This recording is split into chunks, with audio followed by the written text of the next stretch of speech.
Good morning and welcome to Talking Transitions.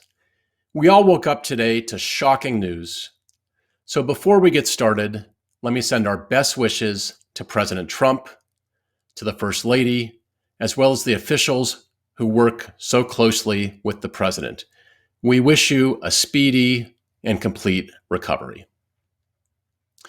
1 month out from November 3rd, Americans across the country have already started voting in the most important presidential election in a generation. President-elect Joe Biden or re-elected President Donald Trump will face double-digit unemployment, a global pandemic, a reckoning on racial inequality, and a divided nation. One institution that can help address all of these issues is the federal government. And the federal government needs to be effective if it's going to deliver for the American people. That's why preparation and planning today is critical for effectiveness on January 20th. Regardless of who wins, a smooth transition will not be enough. Given the challenges our country faces, this transition must be the most successful in American history. Should Vice President Biden win the election, the challenges are truly daunting. In normal times, a new president faces mammoth tasks. He has 78 days to form a government, to select more than 4,000 political appointees, to prepare to manage a $4.8 trillion budget, and to roll out a new policy agenda. That's in normal times. And as I mentioned before, these are not normal times.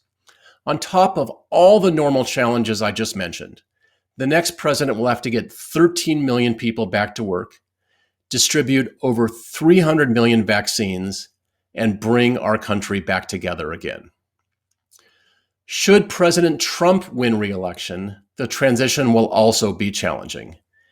Data from the last 3 two-term presidencies suggest that almost half of the top appointees will leave in the first month of a second term. That's the normal churn rate. But on top of that, it comes with, unfortunately, more than 130 top positions currently without an incumbent or a nominee.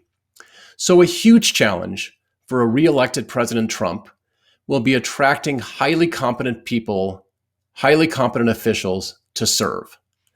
Preparation in year 4 is therefore essential for effectiveness in year 5.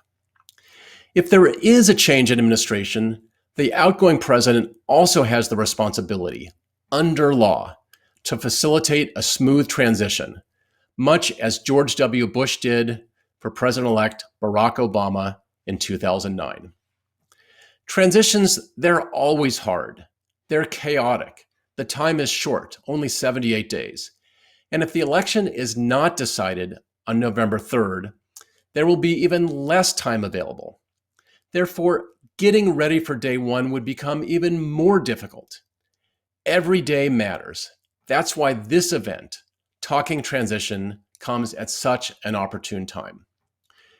We're really pleased to be hosting this first of its kind, nonpartisan event in association with the amazing libraries for the past 4 presidents, the George and Barbara Bush Foundation, the Clinton Presidential Center, the George W. Bush Presidential Center, the Obama Foundation, and also the UVA's Miller Center, the leading research center on the presidency in the United States. Thank you for all your support, your partnership, and collaboration. Our work at the Partnership for Public Service has never been more important.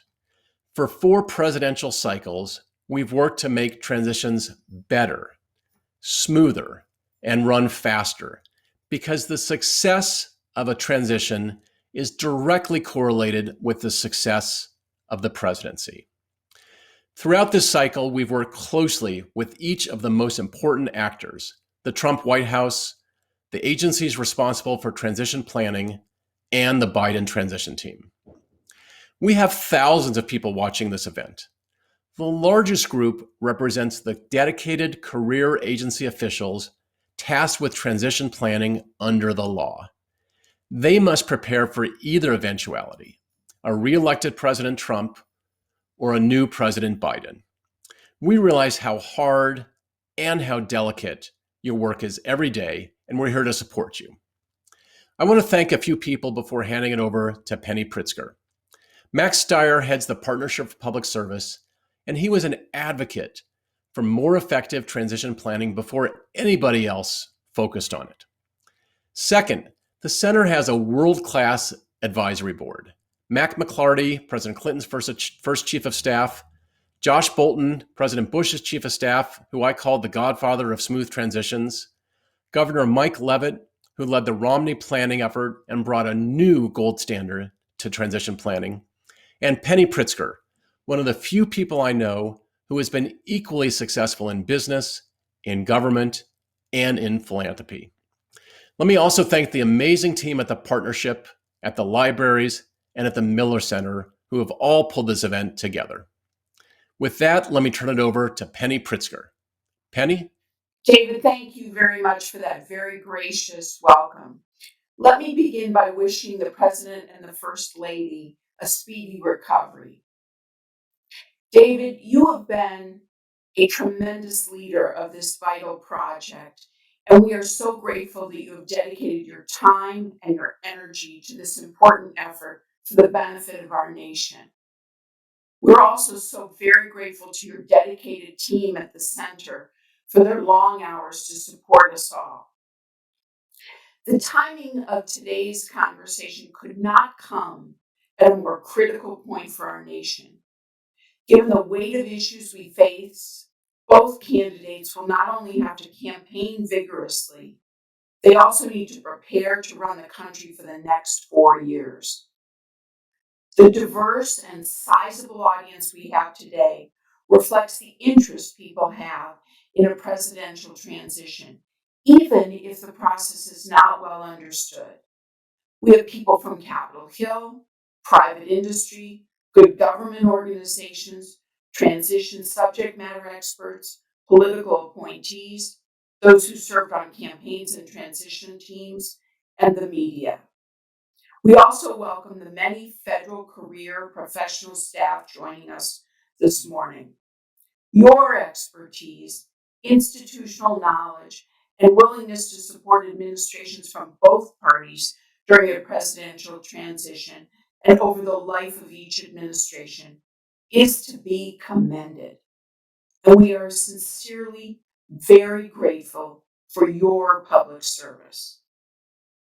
Let me just say, as a person that came from business into government service and who was given the honor of a lifetime serving in President Obama's cabinet, I was blown away by the incredible talent, expertise, and innovative spirit of the career professionals, not only in the Department of Commerce, but across the entire government. Quite honestly, some of the most capable people I have ever worked with were the career professionals in the National Institute of Standards and Technology, the National Oceanic and Atmospheric Administration, the Bureau of Industry and Security, the Census Bureau, the National Weather Service, and so many more important offices within our government. Day in and day out, they do this significantly important work on behalf of all of us. And frankly, they get too little credit or respect for it. So I want to thank them all. In terms of our event today, the caliber of our speakers is a testament to the nonpartisan convening power of the Partnership for Public Service and their vital work to make our federal government work better. And it demonstrates the impact of the center's ability to provide support, expertise, and resources to a wide variety of groups that are transition stakeholders, including federal agencies, political appointees, and presidential transition teams. The center brings unparalleled capacity to support presidential transition planning and execution. Their work has gone deeper and had a broader than any other cycle with the three main stakeholders: the administration, the federal officials responsible for transition planning, and the Biden transition team. But I am honored to serve as co-chair of this critical effort, along with Mack McLarty, Josh Bolten, and Mike Levitt, three simply extraordinary public servants who I am blessed to learn from and call my friends. As David said, today's program is a one-of-a-kind event that draws together a highly respected group of senior officials from every administration, from Bush 41 to Obama, presidential scholars, and respected journalists. It illustrates one of the most important of our democracy, our commitment to the peaceful transition of power. The purpose of the event is to inform the public about how presidential candidates, transition teams, and the federal government are critical to the success of a new or for a president's second term. By design, we do not have representatives from the current administration, given our desire for each discussion to remain nonpartisan and to the extent practical and non-political. In our first panel, Margaret Brennan, Face the Nation moderator and senior foreign affairs correspondent at CBS News, will moderate a conversation with Josh Bolten, Andy Card, Denis McDonough, and Mack McLarty, four outstanding former White House chiefs of staff.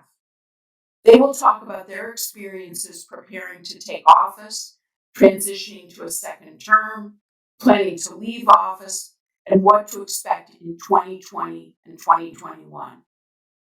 Melody Barnes, former director of the Domestic Policy Council, will then lead a discussion with Stephen Hadley, Lisa Monaco, Barbara Perry, and John Podesta about transitions and crises, and why this transition period could be the most important and consequential since 1932. Let me say one thing about John Podesta. He has more senior transition experience than probably any other living person, and could have been on the first panel. And in fact, we asked him to be on the panel with chiefs of staff. But on reflection, we and John thought that given his experience in the 2008 transition, where he led the Obama transition during a financial crisis and 2 wars, he would be hugely value-added on the second panel, entitled Transitions in Crisis. And that may be perhaps the most relevant topic for today. For our final panel, Amy Walter, national editor of the Cook Political Report, will talk with 4 incredible public servants, Alexis Herman, Valerie Jarrett, Karen Hughes, and Margaret Spellings, about the complexities involved with the shift from campaigning for the presidency to governing when elected in either a first or second term. And to our audience, thank you so much for joining us today and for your many excellent questions. We hope to get to them as best as we can throughout the morning's program. You can also be part of today's conversation on Twitter by following @PublicService and by using the hashtag #TalkingTransitions. So now I'd like to hand the program over to Margaret Brennan for our first panel. Thank you. Thank you very much to Secretary Pritzker, to David Marchick, and to the partnership for all of the nonpartisan work that you do to explain to the public how the institutions that support our democracy function or are supposed to function. This is an extraordinary morning. I think all of us have woken up to this news with a little bit of shock. And the one certainty of 2020 seems to be that nothing is certain and to expect the unexpected. So I think this is a really fitting conversation today to have this powerhouse set of minds who have been inside the West Wing at the very highest levels to help talk us through what planning needs to look like, what it should look like, and what it is like in a moment of crisis. We are, of course, battling multiple crises as a country right now: economic, health, racial strife, election uncertainty, and now this news this morning.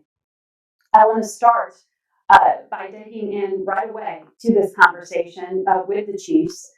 It's going to be a question for all of you, which is, we are 4 years into the Trump administration.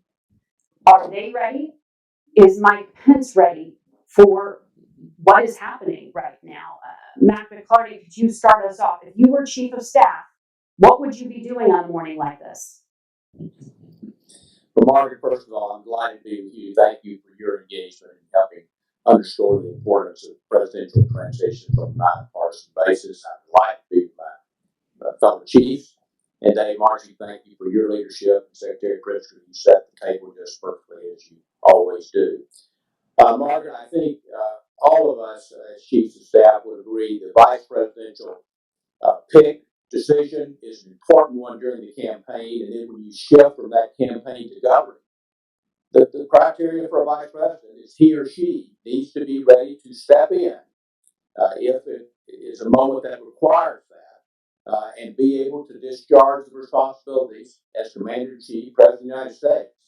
So clearly, that is really from day one an absolute essential ingredient or element of any effective administration. So if I were chief this morning, you would be focusing on that. You would certainly be fully engaged with the president and his family at this time, and you would, as always, as Dennis and Andy and Josh will comment on, you would have a multiple number of other issues that would be inevitably confronting you, even in times that were not quite as unprecedented and unsettling as these.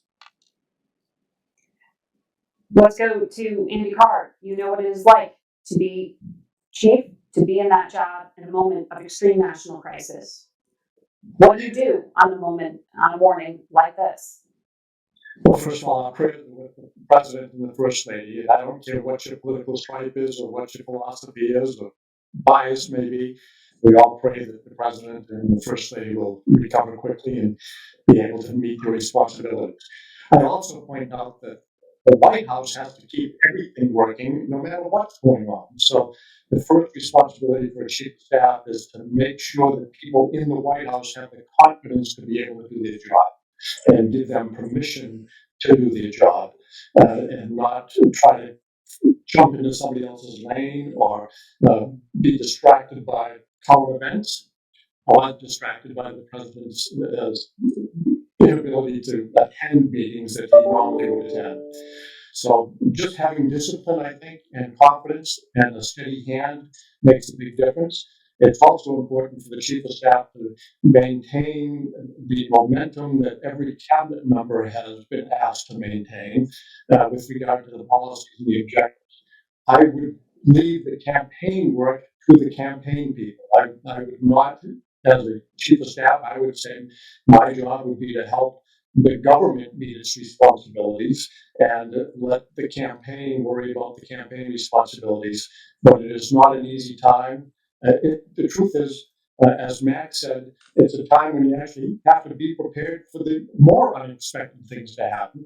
And these unexpected challenges are likely to show up. And we want people to have confidence in our government, confidence in our democracy. And I do view it's the White House responsibility to maybe set the expectation up so that people will have confidence that their government can function during these times of trouble.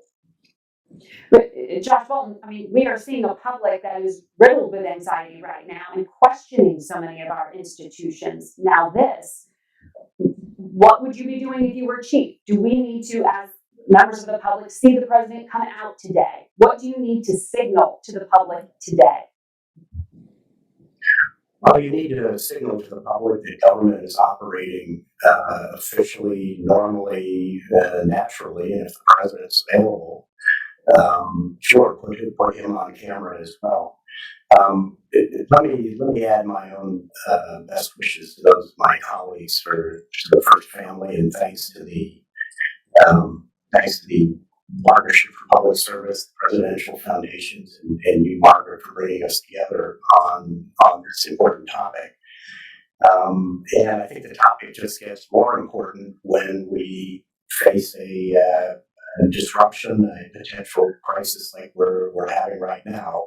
In a sense, it's kind of a dry run for what we may be facing around election. I want to get into some of the specifics around Election Day in a moment, but I do want to give Denis McDonough a chance here to jump in and give his take on what do we need to hear from the president today, from Joe Biden perhaps even, what needs to be signaled, and if you were chief, what would you be doing? Yeah, Margaret, thanks a lot. And again, want to thank my fellow chiefs for the chance to be with them. I always enjoy that. I want to thank David and Penny for all their work at the partnership, especially this timely event today. Look, the first and most important thing is what Vice President Biden has said today and what each of the three chiefs has said. And you started with, Margaret, which is that our thoughts and prayers for a speedy recovery for the first family go out, obviously, and that express our ongoing appreciation for that medical staff inside the White House, which has obviously been working overtime since last January when this news first broke. Look, I think demonstrating that the government is at work is really important, hopefully reassuring to the American people. I think that was really what was behind the written communication from the White House doc, the White House chief physician overnight. And obviously, it does sound to me like the White House is talking about trying to get some very clear evidence of the president at work today, and that would make sense to me. I just add one thing to the points that my three colleagues have already made, which is that we do have troops all around the world right now. We have allies all around the world, and I would expect to see communication not only with the cabinet, as everybody's already referred to, but also communication from the White House to our allies. That obviously work continues here, official business continues here, and that will be obviously prudent as well as careful about the developments with the first family, but also continue to be focused, as Mack, Andy, and Josh have said, on the official business of the government, and that includes staying vigilant with our allies.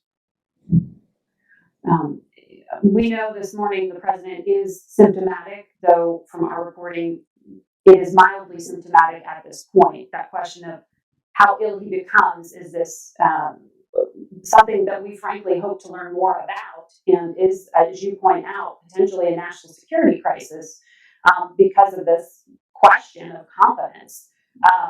Josh Bolten, I want to go back to you on something that you raised in your first answer. You know, we as a country, because of this high anxiety, are asking so many questions about basic civics of how transitions work, of how the election is going to work, and the details are so key and so important because of this unprecedented circumstance in which the next election will be happening with this global pandemic. Given your observations of the campaign and the transition planning that is happening behind the scenes, how confident are you? What concerns do you have about a transition either into a second Trump term or potentially into a Biden administration? Well, Margaret, the good news is that I think everybody should be comforted at the kind of work that's going on in both places to prepare for a transition. Obviously, that work is much more substantial and intense with respect to a potential Biden presidency, but they like other campaigns before them, not all, but most campaigns in recent times have taken the transition very seriously. They have an excellent team in place, and I think they're likely to be well positioned to take over, despite the difficulty in with the potentially multiple crises that they will be inheriting. I saw that firsthand in 2008 and 9 with the Obama transition, which was run by one of your next guests, John Podesta. Very professional, very well organized, a good partner. And I think we're seeing the same thing from the Biden team. So on that side, it's good. And but we also know that the Trump White House is taking their responsibilities seriously, and they're of course hoping and planning to remain in power going through. But I hope they're also treating it as an opportunity to refresh and reset as needed. You're talking about the mechanics of the process behind the scene, led by Chris Liddell and others on the team there, transition-wise. We know the president's remarks have raised and brought this into the public space as a conversation of what a transition might look like. And to that point, Dennis, can you pick up on that? We are expecting, or told to expect, a litigated outcome to this election.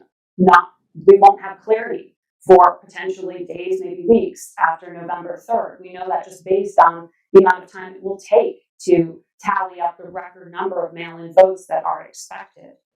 How concerned are you about these circumstances and what influence they could have on a transition?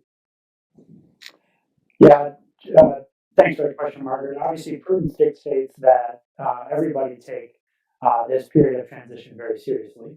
The fact is, as Josh has just briefed through, I think the institutions, that is to say, the transition team at the Biden campaign, the transition team that there's been some reporting on inside the White House just over the course of the last couple of weeks, as you said, run and peers by Chris Liddell. But then, as importantly, as David and Penny teed up at the start, the senior civilian federal workforce who have mobilized and organized and prepared for a transition in either case, that is to say, into a second President Trump term or into a first President Biden term. All those wheels are moving and moving quite effectively, as near as we can tell. I think it's important to, in the context of your question, to just highlight one thing that I think President Obama always thought, that this transition period is important for two reasons. One, there's only one president at a time. So when there is a change, it's important that the current president runs through the tape into January 20th.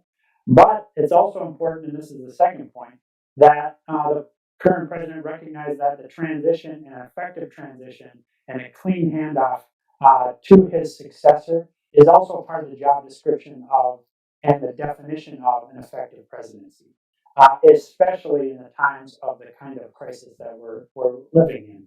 And so I hope that informs the ongoing work of the transition team inside the government, as I know it will among the federal service. And then I hope it informs the decisions that the president makes, as you suggest, in the days leading up to the voting and then coming out of the voting. The institutions are strong. They work. Josh, that's how Josh started his comments a minute ago. I have every confidence that they'll work again. But again, we have to understand, and I hope the president and his team understand, that the definition of an effective president starts also with his job description that includes the transition, clean handoff, especially in a time of crisis. Andy Card, back in 2000, we saw a contested outcome, as you well know. And because of what happened in Florida, that delayed the transition period. It certainly delayed clarity for a long period of time. What was the net effect of that? And how do you see that as a potential parallel to an outcome we may see come November? Margaret, thank you for that question. Thank you for your leadership in this conversation. Yes, that was a challenge. However, it was also a blessing. I got to spend time with the president-elect that we didn't even know was the president-elect at his ranch in Crawford, planning what kind of government he wanted, while Secretary James A. Baker III and Joe Alba from the campaign were managing the recount and the question of hanging chads and dealing with the lawyers and everything else. We were focused on building a White House staff first and a cabinet second. And the president and I, or the president-elect and I, had a wonderful time kind of working under the radar screen, because most people were focused on what was happening in Florida. We could spend time getting to know each other very well, having me understand what his priorities were, not just in policy, but also into his relationship with people on the White House staff and in the cabinet, and going through names and kind of building a White House staff without the expectation every day of having to talk to the press. And so that was a blessing. But we did leave the question of who won up to Jim Baker and Joe Alba and the folks that were working on that. Josh Bolten was focusing on the policies that we would want to have as our first priority when we took office on day one, and that happened to be education reform.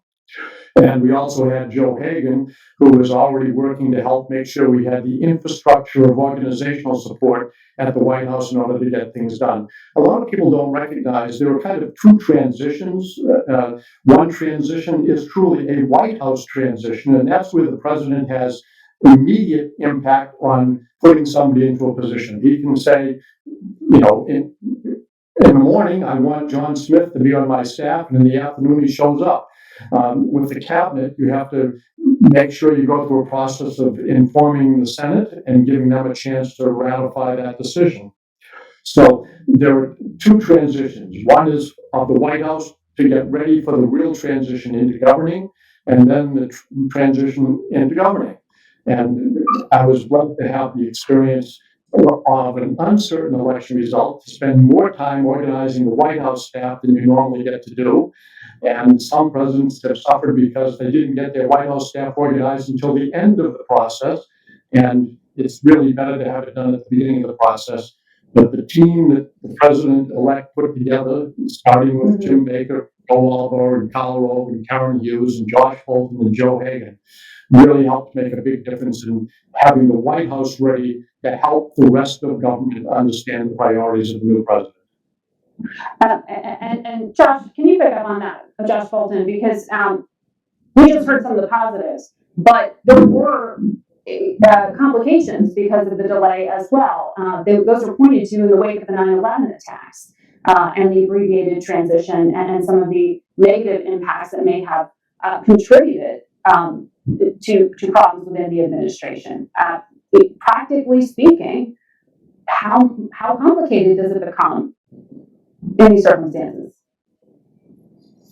Well, let me add one point to what Andy just said, which I completely agree with all of it. And there's one thing that we kind of took for granted that's very important in this circumstance, which is that we had two candidates who were prepared to live by the adjudicated result of the election. And this goes back to what Dennis said right at the outset, which is it's crucially important that in what could have been a severe national crisis because of the ambiguity in election results coming out of Florida in 2000, could have been a big crisis. We had two candidates who told their staffs, we will live by the legal outcome here. We will live by the result. And both candidates, before the Supreme Court ruled in mid-December, both candidates made it clear to their entire teams that we'll fight this as hard as we can through legal means, but once that string is out, it's out, and whoever is declared the winner is the winner. And that's what's really important. So the mechanisms that we've been talking about are all extremely important, but the leadership comes from the top, and the two candidates need to go into this what could be a delayed or ambiguous election result on election day. They need to go into it with an attitude of country first. Well, some of the mechanics may be complicated by a delayed or abbreviated transition, but Mack McLarty, can we pick up on that idea that Josh Bolten just raised here, which is, yes, there are mechanics. Yes, there are institutions here. Yes, there is a plan for a transition, but some of what underpins all of this is that assumption of comedy, that assumption that the rules will be played by and abided by. Are you concerned that that won't happen this year? This is a highly unusual election year, Margaret, by any standard, with the pandemic and with the way this campaign is taking place. And there clearly are concerns with how the voting process is going to be conducted. The president has raised that. There's been countless news articles as you and everyone following the election knows full well. But Margaret, the hallmark of our democracy, and any working democracy, is a peaceful transition of power after a free and fair election has been conducted. I mean, that's at the very core of our democracy since our founding fathers gave us the Constitution, a republic if we can keep it. So there's no question that we, each of these chief of staff will comment, administration that had a handoff to the next administration did so with after the campaign, which is always vigorously contested, and that's doing it diplomatically, particularly this year, perhaps, in this campaign, but had a real transition, a real spirit of cooperation. And the most sacred responsibility, Margaret, you so well know, for any commander-in-chief is the safety and security of the American people. So it's just essential in transition that you have a not only a peaceful transition, but a smooth transition from one administration, in some cases from one party to another. We all benefit from that in our transitions as chiefs of staff. I hope and pray that we see that this year as well. You hope and you pray. What do you think happens on that constitutionally, laid out date of January 20th?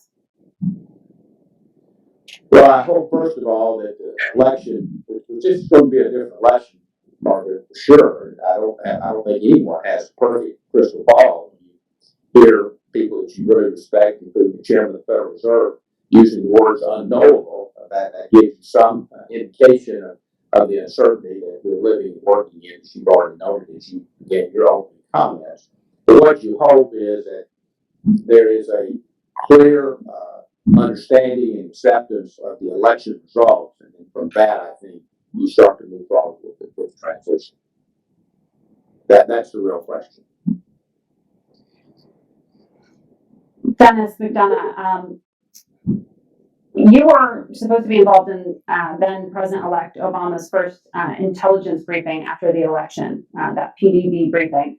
And I'm told by David Marchick and his team of researchers that the CIA was under instructions to only brief President-elect Obama and no one else. Do you know what happened during that meeting, that briefing? I mean, it occurs to me in a year when we have so many national security crises and issues confronting the next commander-in-chief that the sharing of intelligence and a conversation like this is going to be of extreme heightened importance. Yeah, thanks, Margaret. That's not my recollection, and so maybe I should talk to David. But I remember sitting with President Obama on the morning that he had his first briefing. In fact, I remember it because I had been in Chicago for an extended stay, and my wife and I had very young kids whom I hadn't seen in some time, and I came back home to see them and my wife, and had hoped to be able to stay there, but then was directed to turn around and go back to Chicago to join the president for the brief. So, but you're absolutely correct that the sharing of the intelligence is maybe one of the most concrete examples of the kind of sharing that needs to happen across the board. And to Josh Bolten's good credit, in 2008, in 2009, that happened. And so my participation with the president on that PDB is an example of that, but it's only one of several examples. And many of those examples that Josh said, I tried to emulate then 8 years later in November, December 2016 and January 2017. And I guess I want to go back just 1 second on your earlier question, Margaret, because I feel like we're not giving you the answer that you want, which is, are we worried about the transition? Short answer to that is yes. Each of us was in that job because we're warriors. If you're not a warrior, you won't qualify for this job. But I guess what I also want to communicate as clearly as I can is that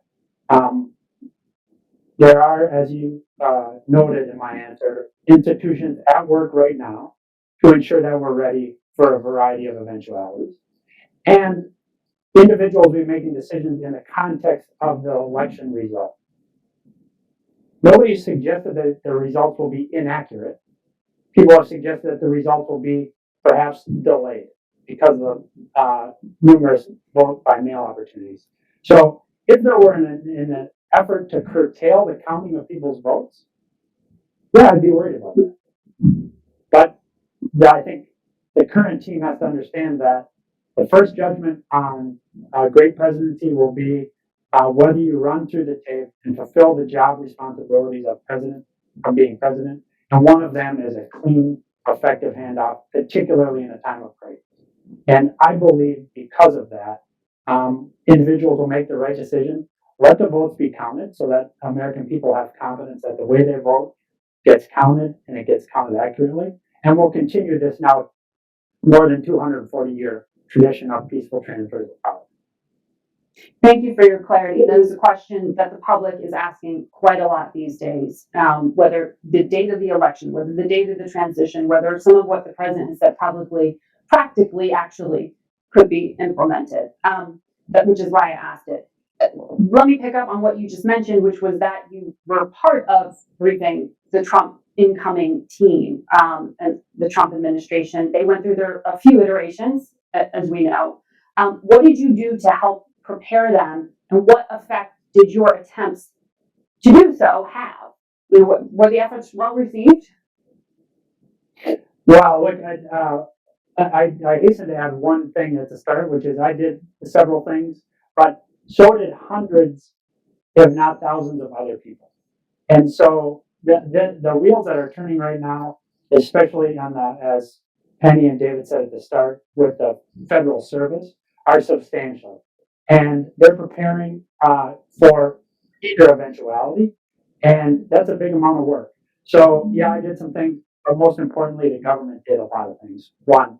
Two is there were two big challenges in 2016. One was the wholesale change of the transition team right after the election, which delayed, I think, the Trump team's start of the transition, which is the transition itself is very short if you compare our transition period to other countries around the world. So anything that curtailed it even more is unfortunate. The other thing is that that slowed down the building of their team, and it appears, not necessarily from my firsthand knowledge, although I have some of that, but from a lot of reporting, including by Michael Lewis and others, that a lot of the material that was prepared for the transition team just wasn't consumed. Now, time will tell whether that is, what the overall impact of that is. But the fact is that it was a delayed start. It does appear that the prepared material was not consumed, even though it had been prepared. And it looks to me like the Biden team right now, as Josh suggested a couple minutes ago, is learning from that and is really digging in on these questions. And I think that gives me great hope in the context of a very tumultuous period. Josh Bolten, why was it so important to President Bush and your team to create the model that both you and Dennis have talked about? The most important thing is that we were in the midst of two wars in Iraq and Afghanistan, and particularly at the time when we began to start thinking about the transition, which, by the way, is a lot easier to do if you're a second-term president than a first-term president. But there we were approaching the end of a second term. In 2007, the situation in Iraq and Afghanistan was not particularly good.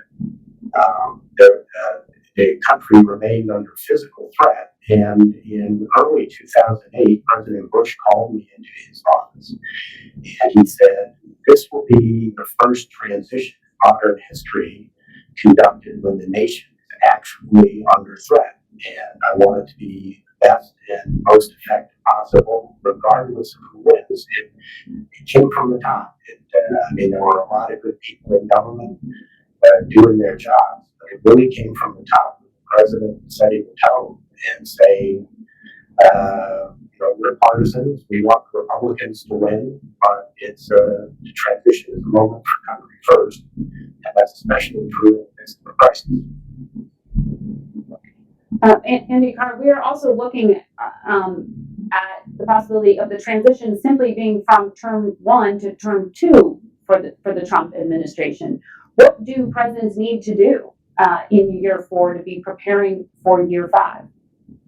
But first of all, they have to acknowledge that there is a transition. So you're not just taking yesterday and repeating it.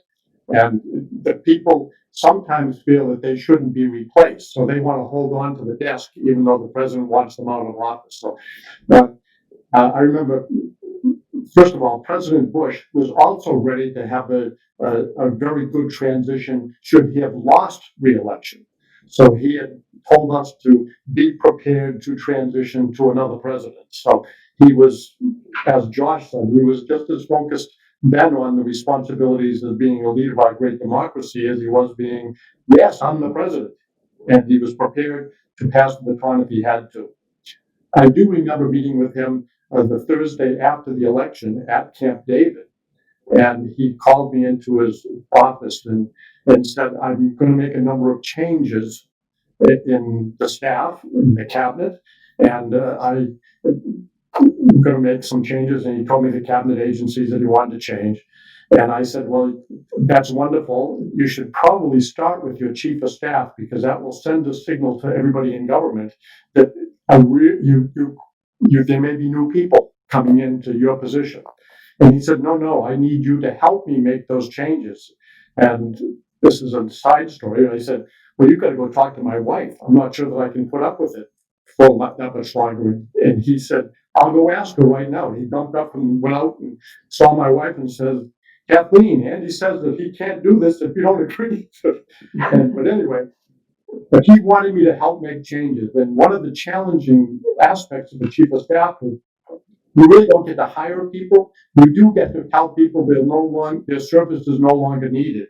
And that's a very tough thing to do, especially for cabinet members who feel that the president won re-election, therefore they should keep doing their job.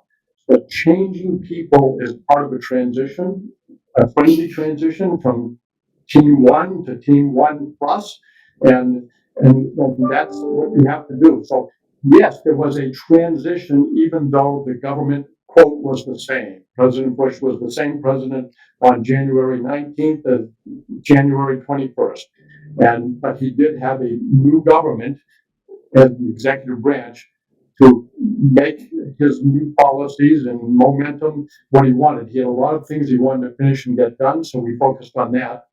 And we had an honest transition, and it made a big difference. I thought that the second term started off very, very well, considering we were in a war and we were dealing with unbelievable challenges. But he was able to get a lot done. Mack McLarty, what do you think needs to happen year 4 for a year 5? And how do you continue to recruit good talent to come into an administration for a second term? Well, building, Margaret, on what Andy has said, I think he outlined some of the tenets of a change there to a second administration. I think so importantly is how the campaign has gone before that been reelected, that president. In President Clinton's case, he was the first Democrat to be reelected since Franklin Roosevelt. So I think critically important is for the country to feel that the reelected president leader has a vision, a renewal moving forward and not just really resting on laurels or being stuck, so to speak, or at least slowed with that first term. It's got to be a renewal, a new vision. I think as far as the leadership people are concerned, Margaret, I think there is a natural transition there, whether it be the chief of staff position. John Podesta's been mentioned. I think each of President Clinton's chief of staff really served, including Leon Panetta and Percy Bowles, at times that they were well suited for. And I think the same goes for the cabinet. So, and the ambassadorial corps as well. So I think there's a natural renewal there of new people. It's got to be done, however, in an orderly, smooth, thoughtful manner, purposeful manner. But how do you, I guess, Josh and Dennis could weigh in on this too, the question of turnover, the question of being able to recruit good talent. David Marchick started us off with that statistic that almost half of senior leaders in the administration depart in the first 6 months of a second term. What is the practical impact of that, and how do you recruit good talent? Josh? It's hard, but Andy did a good job, and it's a challenge throughout a second term. But it has to be done, and for the transitioning administration, I agree with Andy. The risk is not so much that you won't be able to find good people to replace the people you've had. The much bigger risk for a second term administration is that you won't realize that this is a good time to replace people and reset. And everything about an administration makes people feel like they're in place and they deserve to be there, but they need to be reminded what Andy Card reminded the Bush White House staff of regularly, is that we are tenants, not owners of this place. And we need to keep it fresh. We need to keep energy, and then we need to be prepared to leave when the time is up, and therefore use every day you possibly can. By the way, Margaret, it actually gets harder on the recruitment side. Gets harder the later you go into a second term. I took over from Andy in year 6 of the Bush administration, and when it was time for a new Treasury Secretary, it took me several months to persuade Hank Bolten to agree to take the job, because there were only 2.5 years left in the administration and what was there to do. It turned out that may have been my biggest contribution to government, which was pretty key selection at a key moment. Yeah, because we ended up in an economic crisis right at the end of the administration, which Hank Paulson had a lot to do with basically rescuing the world economy. And so I think of it less as a transition problem, but an ongoing problem of how do you keep the staff fresh? How do you get the best people into government? And by the way, don't ever assume that if you've only got a year or 6 months, there's nothing to be done. Margaret, you started it out exactly right by saying, expect the unexpected, especially now. Mm-hmm. And Dennis, I mean, we've had already tremendous turnover just in these 4 years of the Trump administration.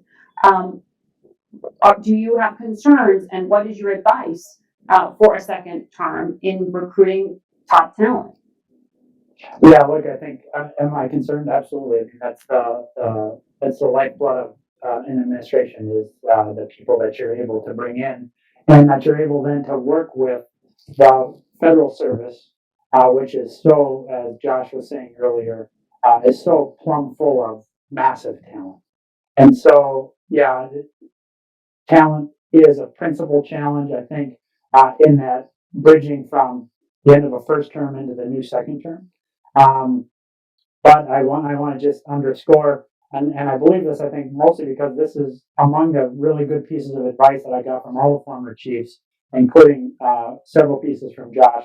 This was the best piece of advice that he gave me when I took the job, which is that you have to be very intentional about and very focused on this question of keeping talent but also then being very clear-eyed when you need to move off of existing talent into new talent. So you got to be constantly looking for signs of fatigue in your team. You have to be constantly taking care of your team, but then you also have to be constantly looking for new talent because you're going to need it. And so intentionality is really important. Let me just say one thing here, which is I think how the the how the Congress and how the Senate handles confirmations is an issue in this, both as it relates to how quickly you can get your team on the field, and some of the kind of tomfoolery that comes along that delays that. And moreover, some of that tomfoolery kind of reaches such a level that you end up losing an opportunity to get really good talent on the field because they're dissuaded. So I said that was my last point, but it's my penultimate point, because here's my last point. The last and most important point is there's massive strength in diversity. And part of that diversity is mixing in new team with the old team. But part of that diversity is making sure the country looks like America. And, you see this now in the Biden campaign. You see it in the Biden campaign promises that he wants to build a team that reflects the full gender and racial diversity of the country. And I think that will have, and like I think each of the three chiefs that are on here similarly tried to build their teams. So that has a great virtue all its own. How that team works well together, how it reflects the strength of the country, that has a self-reinforcing impact over time. And so the fact that they're starting with such a focus on this gives me great hope. Mack McLarty, should we be more hopeful that was it tomfoolery? Was that the term you used there, Dennis? Some of the problems that of actually getting people through and confirmed the thousands of jobs that require confirmation, that changes? Or are we in a point as a country where we are just so incredibly partisan that the sand is in the wheels, and that it will be complicated for whomever is elected, unless they have a majority? You raised the right question. I think it shows how much time has changed, Margaret. I believe I have my facts correct. We had all of our cabinet in place in the Clinton administration the day after inaugural, save one, the Attorney General, which was our mistake on the vetting. Well, in a Republican Senate, they cooperated with that confirmation process. Most of the tomfoolery was avoided. So we had all of our cabinet in place, save one, and it's important, Margaret, I think particularly relevant today.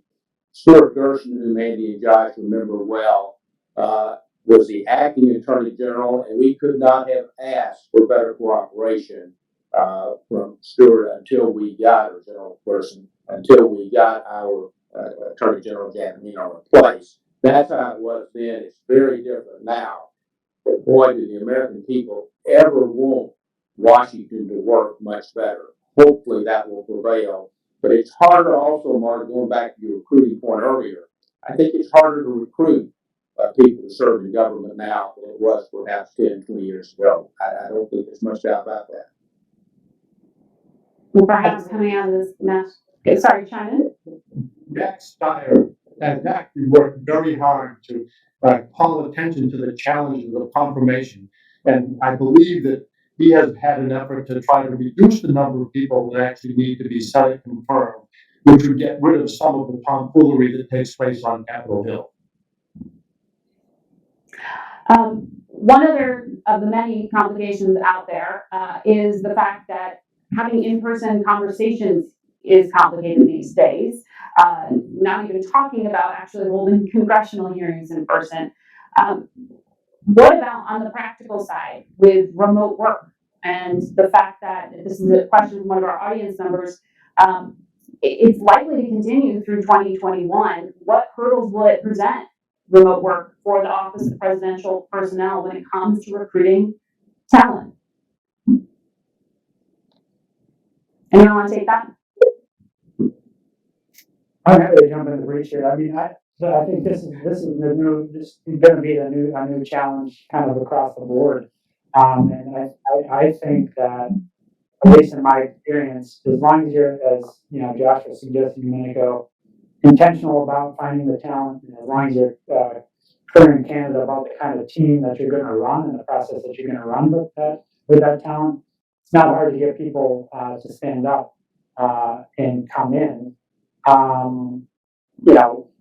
The Senate business kind of notwithstanding, I guess. And so this new remote work is kind of I think that's going to be what we're going to be dealing with kind of across the board, not just in a transition federal government, but in all the other things that the American people are dealing with.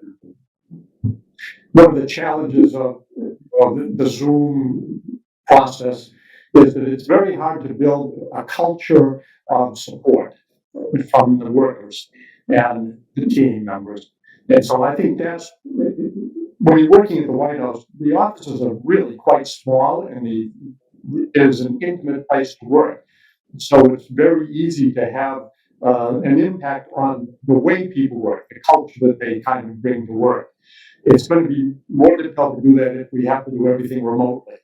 And so I think motivating people to feel as if they're part of the team is challenged because of the distant relationship that we now have to have in so many different aspects. And it's not just in government, it's throughout corporate America as well.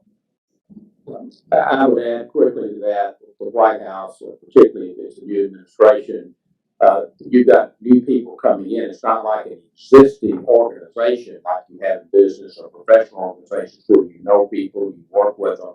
So when you have remote work, you still have that bond of connectivity and familiarity. Now, in certainly the Trump administration and the Biden administration, if it comes to pass, people have worked together in the past, and that will be a real plus. And I think, finally, Mark, picking up on the point, I do think this is such an important, challenging time. Hopefully, it will call people to public service in terms of improving talent and leadership. Josh, I have a question for you on the national security front. The United States has just demonstrated to the world that we may have some of the best healthcare systems. Our commander-in-chief is the most protected man in the world, arguably with access to tremendous medical care, yet he is vulnerable to this virus. We as a country have demonstrated to our adversaries that we are vulnerable to a public health crisis. Are you concerned on day one in a transition what that could mean in terms of immediate national security threat for the current or the incoming president? I am, and it's not something to be panicked about, but it's definitely something to be worried about. It's actually what animated President Bush in 2008 to tell me we've got to do the best transition in history because the country's under threat. And to your point, Margaret, there is no greater moment of vulnerability than that day of the transfer of power, or even just a few days as the new team is coming in. Let me underscore something that Mack just alluded to, which I think the American people may not understand that well, which is that the White House on January 17th, 18th is packed with the incumbents' staff, and on the night of January 19th, everybody's out. And so on the afternoon of January 20th, a totally new team walks in, and as you just alluded to, they're not going to be able to necessarily, everybody's not going to be able to walk into their office.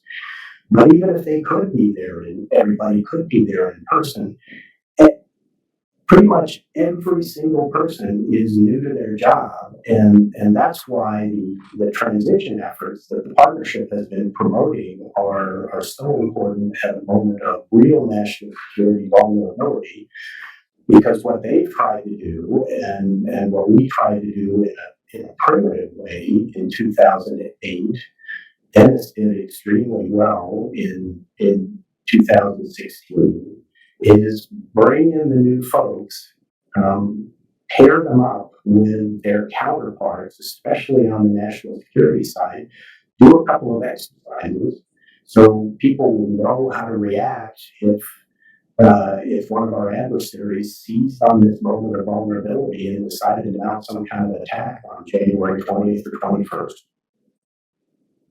Dennis, very quickly, didn't the Obama administration do that, and wasn't the exercise pandemic preparedness? So it was, and a great good credit to Lisa Monaco and Susan Rice, the President's Homeland Security and National Security Advisors, respectively. That, in fact, that the exercise that we went through with the incoming team and the outgoing team was precisely that. And what I learned that, we learned that from Josh. There is so much that all of you have, just institutional knowledge, that it is such a great opportunity to get to ask you these questions, and for all of you to speak as you did today. I have plenty more questions, but our time is up here, and I want to hand it back to the partnership, and Melody Barnes, I believe, is standing by. Melody?